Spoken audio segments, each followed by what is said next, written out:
Hello, I'm Jorge Gestoso. Welcome to a new program. On today's show, will the new U.S. sanctions against Cuba will reach the goal of making that government to fall? Our guest, Geoff Thale, director of the Cuban program at WOLA, the Washington office on Latin America. Geoff Thale, a warm welcome to the program. Thank you. I'm glad to be here. What do you think? Is going to achieve those new sanctions the fall of the government? No, I don't think it is. I think that the Trump administration and its senior advisors hope that it will. They hope these pressures will hurt the government economically.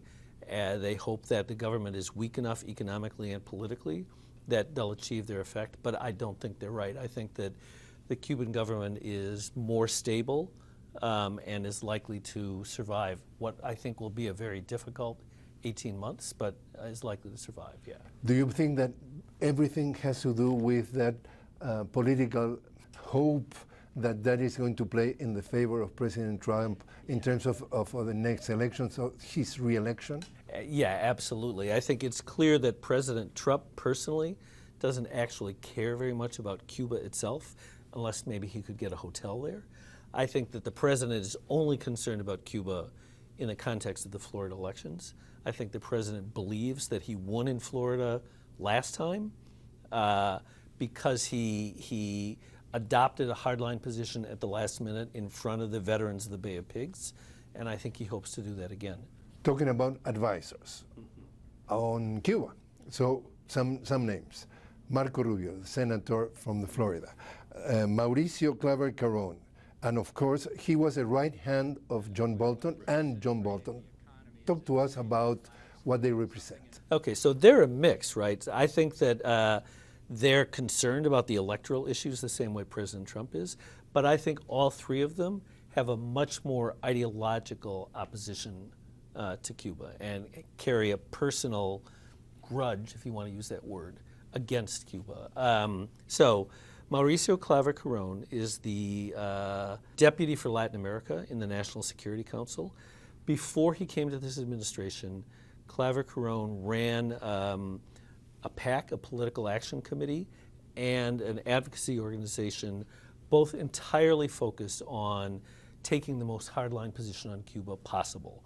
And his PAC, his political action committee, gave money to candidates who adopted hardline positions and defended hardline positions on Cuba. So he comes from a long history of connection with the most hardline sectors of the Cuban exile community.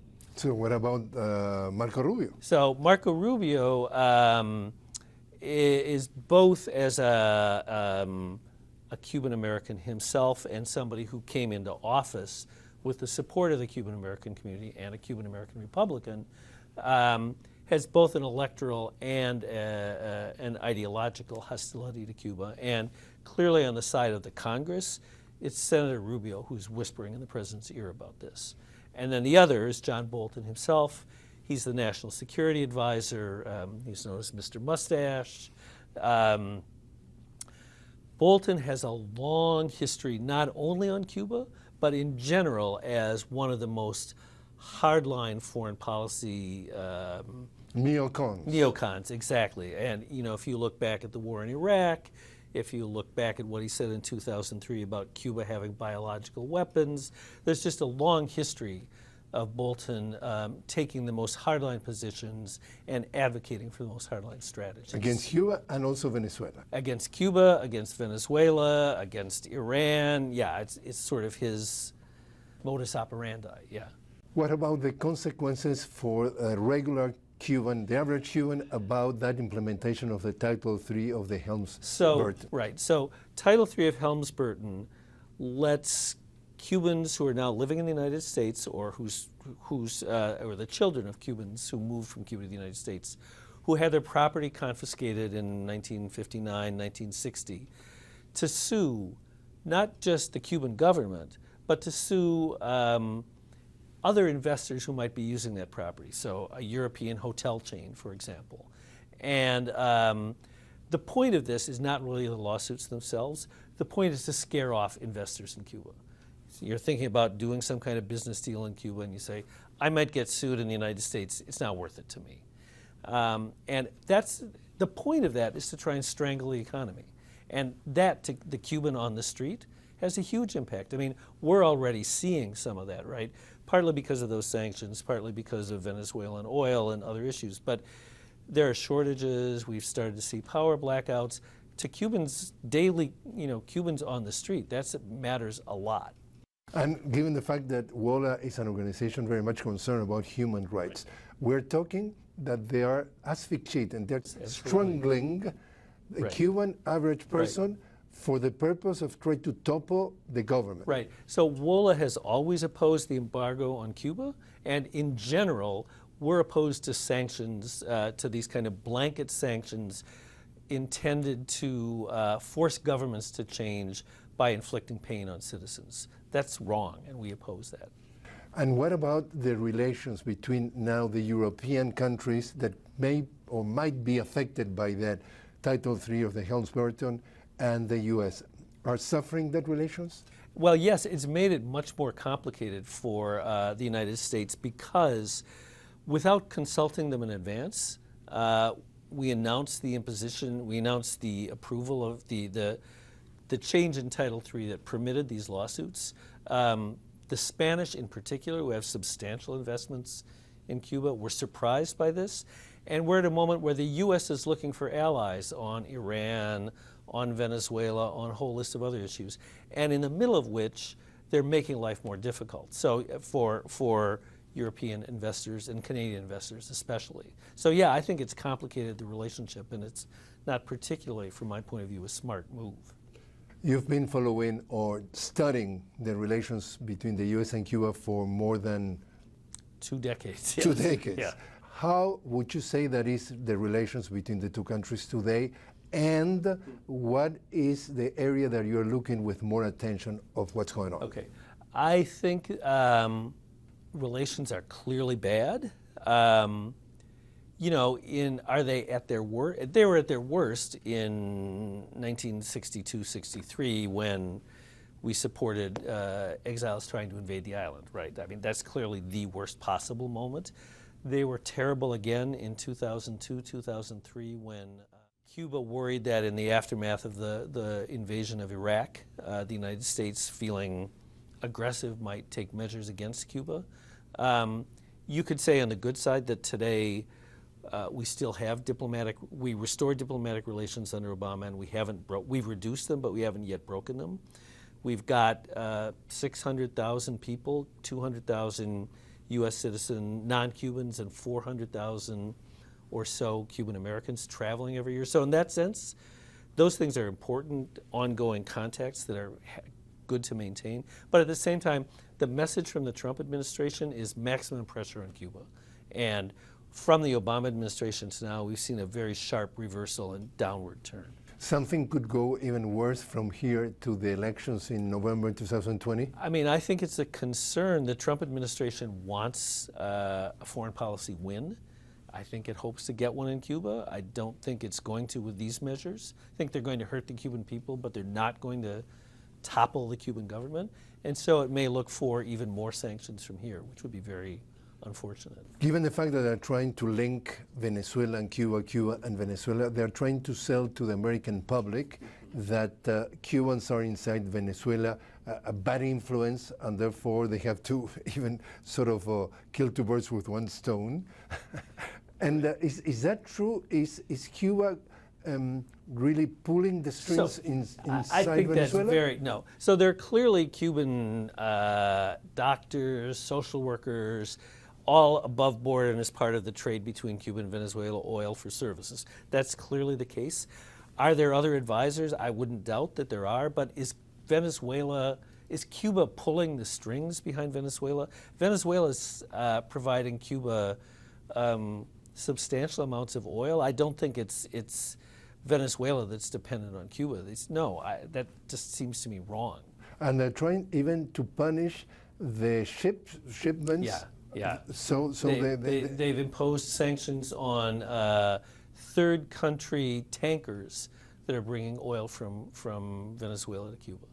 In terms of what the U.S. is saying, they're saying Cuba is not a democracy. Cuba is a dictatorship. And it's a tyranny. And therefore there's no respect of human rights, so that needs to change, and we are, quote unquote, helping democracy to come back. Do they have a point? No, I wouldn't put it that way at all. First of all, I'd be worried about U.S. efforts in general, but particularly Trump administration efforts to bring democracy to other countries. I don't think that's or to the region. Or to the region. It's a useful way to think about things. But are there things you can and should criticize about Cuba's political system and freedom of speech? Yeah, sure. All that's true. We can and should be. We have criticisms here in the United States of our own system, and we should. We should be in debate and dialogue with Cuba about those issues. I don't have any doubt about that. But I think the reality of Cuba, I think these things get blown out of proportion in one's understanding. And one reason we've had a travel ban for so many years is because when people go to Cuba, it sort of breaks those stereotypes. And not everybody comes back saying, oh, it's the, a tropical paradise. But people come back saying it's a real country, it's not a prison state. And they start saying, why don't we have normal relations here? And in case of that new era, if you want, after 60 years, now the last name Castro is gone. Right. And there was, for some parts of the world, the, if you want, expectations that with the new president, Manuel Diaz-Canel, could come changes. Changes in the sense of broader opening, and socialism could take another step. Something changed, or is the same dog with a different color? So a couple points. One is, I think what we've seen is a fairly stable transition in Cuba, and a demonstration that Cuba isn't just a personalist system run by Fidel and Raúl. It's actually a government and a leadership that passed from one person to another and that survived. It isn't all just about the Castros, right? So that said, Diaz-Canel is a new generation. He's 30 years younger than Raúl. He's an engineer by profession. He tweets regularly. He's clearly committed to expanding internet access in Cuba. And I think he's committed to trying to deepen the economic reforms that Raúl Castro started. Cuba just approved a new constitution, and it talks for the first time about recognizing a role for private property and a mixed economy. And so I think we're going to see that process of change continuing.